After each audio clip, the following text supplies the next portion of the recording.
අද මම පුතාලට කියා දෙන්න යන්නේ ශාක පාඩම. ඉතින් ශාක කිව්වහම පුතාලා දැනටමත් දන්නවා ඇති ශාක කොටස් 4ක් තියෙනවා. ගස්, වැල්, පඳුරු, පැලෑටි. දැන් සමහර වෙලාවට බබාලට ශාක කිව්වහම මතක් වෙන්නේ ගස් විතරයි. නමුත් ශාක කිව්වහම ශාක කොටස් 4යි.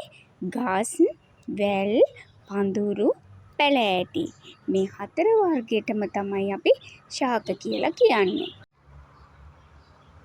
ඔන්න ශාකවල මුලින්ම අපි අඳුරගමු ගහක් කියන්නේ මොකක්ද කියලා. මෙන්න මේ තියෙන පුතේ අඹ ගහක්. බලන්න මේකේ ශක්තිමත් කඳක් තියෙනවා. බිම් මට්ටමත් එක්ක බලද්දී උසට වැඩිලා තියෙනවා. අන්න ඒව තමයි අපි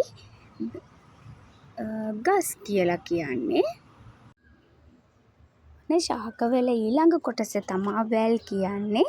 මේ බලන්න පුතේ වැලක් කියන්නේ ශක්තිමත් කඳක් නැති ආධාරකයක් මාර්ගයෙන් ඉහළට එසවෙන නැත්නම් බිම දිගේ දිවෙන ශාක වර්ගයක්. මෙයාට ශක්තිමත් කඳක් නැහැ. එක්ක බිම දිගේ දිවනවා නැත්නම් ආධාරකයක් සවි කරලා ආධාරකය මතින් තමයි මෙයා වැඩෙන්නේ ඉහළට එසවෙන්නේ. ඔන්න ඊළඟ ශාක වර්ගය තමයි පඳුරු කියන්නේ. මේ පේන තියෙන පුතාලට පඳුරක්. ගොඩාක් දැන් උණ පඳුරු ඒ වගේ ඒවා ගොඩක් උසට වැවෙන පඳුරුත් තියෙනවා. මේ වගේ මුලින්ම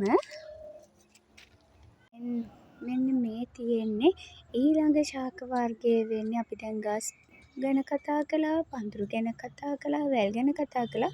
මේ තියෙන්නේ පැලෑටිය.